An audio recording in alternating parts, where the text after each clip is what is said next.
स्कंद पुराणांतर्गत ज्ञान विज्ञान से परिपूर्ण पुरुषोत्तम मास महात्मा संपूर्ण 31 अध्याय।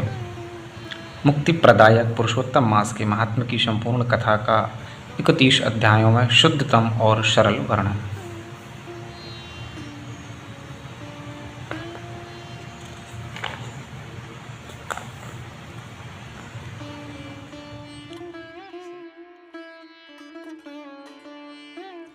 श्री गणेशाय नमः। पुरुषोत्तम मास महात्मा प्रारंभ। प्रथम अध्याय। सूत जी का मुनियों से तीर्थों का वर्णन तथा सुखदेव जी का आगमन।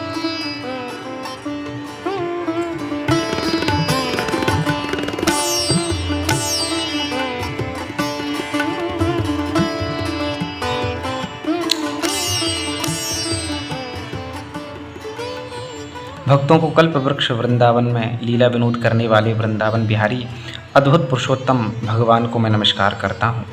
नरों में श्रेष्ठ भगवान नर नारायण को नमस्कार कर माता सरस्वती तथा जगतगुरु व्यास जी को सत्कार्य में सफलता प्राप्त करने के निमित्त प्रणाम करता हूँ। नैमिषारण्य क्षेत्र में यज्ञ करने की इच्छा से बहुत से मुनि आए, जिनके नाम ये हैं: अशित, देवल, पैल, सुमंतु, पिप्पलायन, सुमति, काश्यप, जावाली, भृगु, अंगिरा, वामदेव, सुतीक्ष्ण, सरभंग, पर्वत, आपस्तंभ, मांडव्य, अगस्त्य, कात्यायन, अरथीतर, ऋभु, कपिल, रैभ्यो, गौतम, मुद्गल, कौशिक, गालव, क्रतु, अत्रि, भब्रु, ऋत, शक्ति, बुध, बोधायन, वसु, कौंडिल्य, पृथु, हारी, धूम, शंकु, संकृति, शनि, विभांडक, पंक, गर्ग,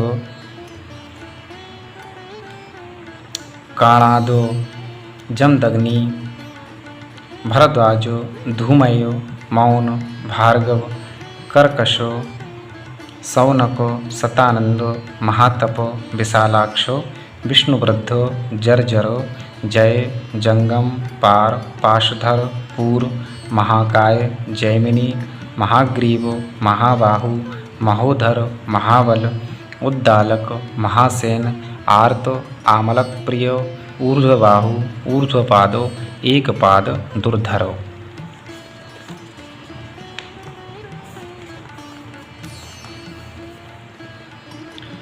उग्रशीलो, जलासी, पिंगलो, अत्रि, ऋभु, सांडीरो, करुण, कालो, कैवल्य, कलाधर, श्वेतबाहु, रोमपादो, कद्रु, कालाग्नि, रुद्रग, श्वेताश्वतर, आद्य, सरभंग, पृथुस्रवा आदि ब्रह्मिष्ठ और वेद पाठी ऋषिगण अपने शिष्यों सहित लोक कल्याण करने के विचार से एकत्रित हुए, क्योंकि ये सदैव परोपकार में लगे रहकर वेदानुकूल कर्म करते हुए दूसरों के हित में संलग्न रहते थे।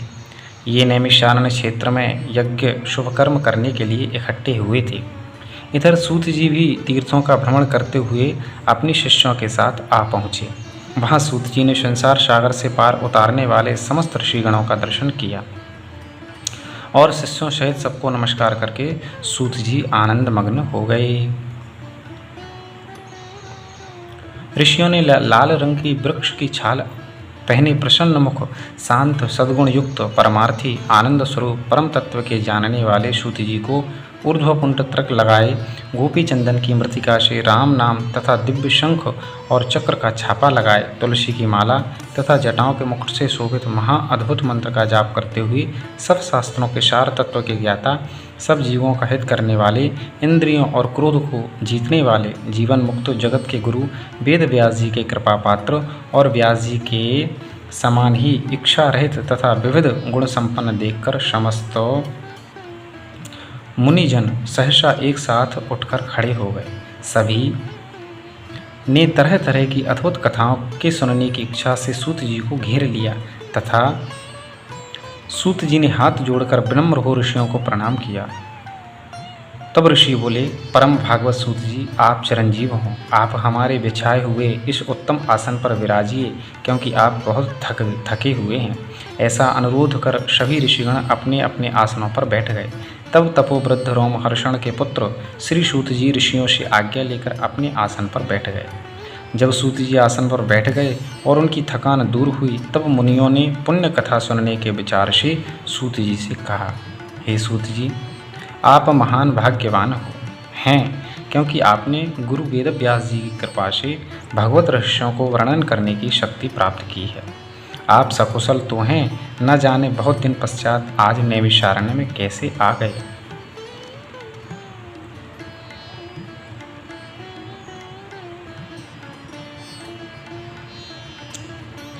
वेद व्यास जी के शिष्यों में शिरोमणि हम सबके पूज्य हो।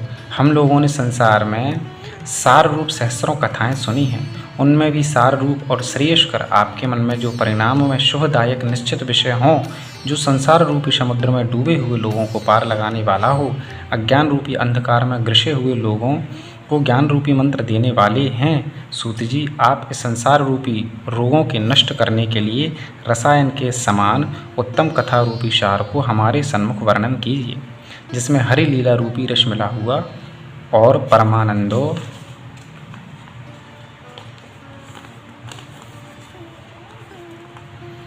का कारण हो। ऋषियों के ऐसे वचन सुनकर सूत जी हाथ जोड़कर आदर करते हुए बोले, हे मुनिजनों, आप सब मेरा मनोहारी उपाख्यान सुनिए। मैं पहले पुष्कर नाम के तीर्थ को गया, वहाँ स्नान करके देवताओं, ऋषियों और पितरों को तर्पण आदि से तृप्त किया। पश्चात जन्म मरण आदि शवबंधन विनाशिनी यमुना के तट पर गया। वहाँ से क्रमानुसार अन्य तीर्थों में होता हुआ गंगा जी के तट पर आया। फिर काशी होकर गया पहुँचा, वहाँ पितरों का श्राद्ध किया। त्रिवेणी और कृष्णा होकर गंडकी में स्नान करता हुआ पुलह मुनि के आश्रम में गया। फिर धेनुमती में स्नान करके सरस्वती के किनारे 3 दिन तक उपवास करके गोदावरी पहुंचा। फिर कृतमाला, कावेरी, निर्विंध्या, ताम्रपर्णी, ताप्ती और वैहायसी, नंदा, नर्मदा और शर्मदा में स्नान करके कर्मणवती, चर्मणवती होता हुआ सेतुबंध रामेश्वर गया। वहाँ से बद्रिकाश्रम धाम पहुँचा। वहाँ नारायण का दर्शन कर तपस्वियों को नमस्कार करके फिर नारायण की स्तुति कर शुद्ध क्षेत्र आया। इन सभी तीर्थों में भ्रमण करते हुए कुरुक्षेत्र गया। वहाँ से जांगल देश होता हुआ मैं हस्तिनापुर पहुँचा। वहाँ पर मैंने सुना महापुण्यवान राजा परीक्षित बहुत से ऋषियों के साथ गंगा जी को जा रहे हैं। उनमें अनेकों सिद्धयोगी और महासिद्ध मुनि थे। कोई निराहारी, कोई केवल वायु भक्षण करने वाला, तो कोई पत्तों को खाकर रहने वाला था। कोई केवल श्वास के बल पर ही जीने वाला, तो कोई फलाहारी और कोई फेन का आहार करता था। हे विप्रो, उस समाज में कुछ पूछने की कामना से मैं भी वहाँ गया कि वहीं भगवान मुनिराज व्यास जी के पुत्र महातेजस्वी श्री सुखदेव जी आ पहुँचे, जिनका मन भगवान श्री कृष्ण के चरण कमलों में लगा हुआ था। उनकी 16 वर्ष की आयु थी। शंख के समान कंठ, लंबे और चिकने केशों से घिरा हुआ मुख था। शक्तिवान कंधे, चमकती हुई कांति, अवधूत वेश, ब्रह्मस्वरूप बालकों से घिरे हुए थे, जो उन पर थूक रहे थे।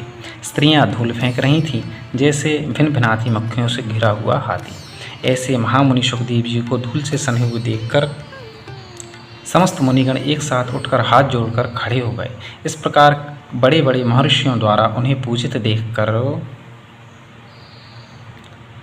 परेशान करने वाली स्त्री और बालक दूर से ही पश्चाताप करते हुए उनको प्रणाम कर क्षमा याचना करते हुए तथा पछताते हुए अपने अपने घर चले गए।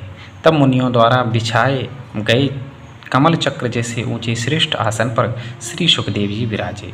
वहाँ व्यासपुत्र ज्ञान रूपी महासागर सुखदेव जी ऋषियों द्वारा पूजे गए, ऐसे शोभा पाने वाले जैसे तारागणों के मध्य चंद्रमा। प्रथम अध्याय संपूर्ण। श्री कृष्णार्पणमस्तु।